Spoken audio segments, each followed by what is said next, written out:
ازيكم؟ بصوا جميل الليفت ده. يلا بينا هقول لكم نعمله ازاي ويطلع مظبوط جدا، مش هيسود منك، وهنظبط الملح بتاعه كويس. انا بجيب الليفت بتاعي، ببتدي انقعه في ميه 10 دقايق، ميه بخل، هينزل كل الطينه اللي فيه، وابتدي اغسله كويس. وهبتدي بقى اتخلص من اي حاجه مش عاجباني فيه بالشكل ده.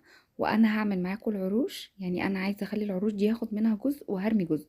بس مثلا انا بعد ما غسلته حلو قوي، في حته زي كده ممكن يبقى فيها تراب من جوه، فانا بحب اتخلص منها. انا بعد ما انضف الليفت بتاعي كويس خالص، ببتدي اديله شطفه تاني. والعروش دي بقى بعد ما بجهزها بغسلها تاني مره كمان، عشان بيكون جواها طينة برضو. مهما غسلنا فيها وهي مقفولة، لازم برضو اغسل فيها بعد ما اقطعها وتبقى جاهزت معايا. تمام. فانا هبتدي اقطعها معاكم بالشكل ده. انا بقطع، انا بس بحب هندم الحاجة قوي، فتلاقوني بحب اقطعها متساوي، والباقي بتخلص منه، والراس اللي هي من تحت دي بحب ارميها لان اكيد جواها طين يعني مهما غسلت فيها. وباجي بقى بالليفت معايا، لو عندك قطعة ليفت هنستعملها، لو مفيش هنستعمل سكينة عادي. وابتدي اقسمها من النص بالشكل ده، وابتدي اقطعها حتت بس تكون سميكة. تمام. لو قطعتيها حتت صغيرة هتدبل منك بسرعة ومش هيبقى حلو في التسوية.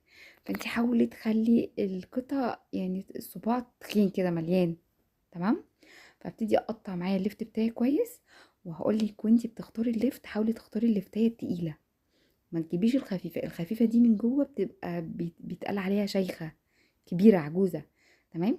لكن اللفتاية كل ما كانت تقيلة كل ما كانت احلى واجمل في التخليل.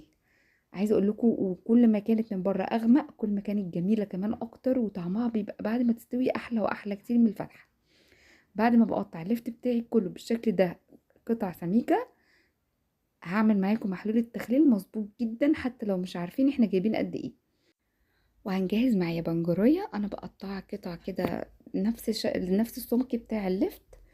وبحب احطها معايا، اولا بتبقى قيمته الغذائية عالية وبيدي لون جميل جدا. ولو مش عايزة تضيفي البنجر براحتك، هو هيديكي لون بينك بس هيبقى بينك فاتح قوي. فانا بحب اضيف اللفت البنجر عشان بيدي قيمة غذائية عالية، واللون انا بحبه باللون اللي هيظهر معاكم في الفيديو. تمام. هبتدي بقى انا البرطمان بتاعي اللي احنا هنخلل فيه هعقمه كويس. وانا بعقمه ازاي؟ بنزل فيه بمية مغلية، وهسيبه نص ساعة كده يعني منقوع في المية، وبعد كده اصفيها وهبتدي بقى انشفه وانزل فيه باللفت بتاعي. طيب انا رصيت اللفت، وما بين كل طبقة لفت او طبقتين بحط قطعتين 3 بنجر، وفي الاخر بحب احط العروش. خلاص.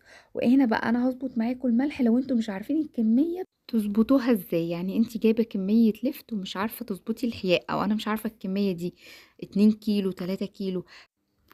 المهم ان انا هقولك الطريقه السهله اللي انت باي كميه تظبطي ملحها ويطلع مظبوط جدا، ولا حادق ولا دلع. انا هنا في دورة كنت مجهزة معايا 4 كوبايات مية عليهم 4 معالق ملح كبار ومعلقة سكر. يبقى انا هنا لكل كوباية مية معلقة ملح كبيرة وربع معلقة سكر.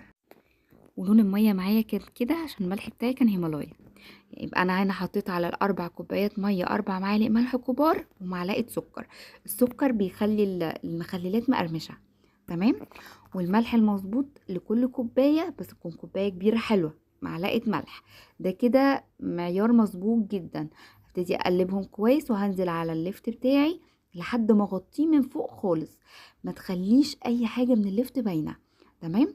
انا هنا بعمل المعيار ده، ولو انا حبيت ازود تاني بزود كوباية مية عليها معلقة ملح وربع معلقة سكر.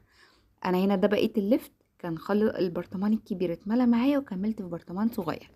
فهكمل بقية المية بتاعتي، وانا اكون محتاجة تاني فهزود كوباية وزودت عليها نفس المقادير اللي قلتها لكم. تمام. ما بحطش اي اضافات تاني، لا بحب احط خل ولا بضيف عليه اي اضافات تاني، هي بستكفى بالملح والسكر وبس كده. تمام. واهم حاجه يبقى عشان نبقى عارفين ايه اللي بيسود معايا اللفت، ان انا يا اما الملح بيبقى قليل يا اما اللفت بيكون طايله هوا. فانتي حاولي ما تقليش الملح، عشان مثلا ما تفكريش ان كده لا احياءه هيبقى عالي، لا ده كده مظبوط جدا. فما تفكريش ان انتي تقلي الملح، لان الملح هيأثر لي على لون اللفتايه وهيبقى شكلها مش حلو. وتتأكدي ان البرطمان بتاعي مقفول كويس. انا هنا حبيت احط الكيس ده كيس تلاجة قسمته 2، وحبيت احطه على وش البرطمان واقفل عليه كويس جدا عشان اتأكد ان مفيش اي هوا خالص، مفيش اي سرطوب هوا داخل.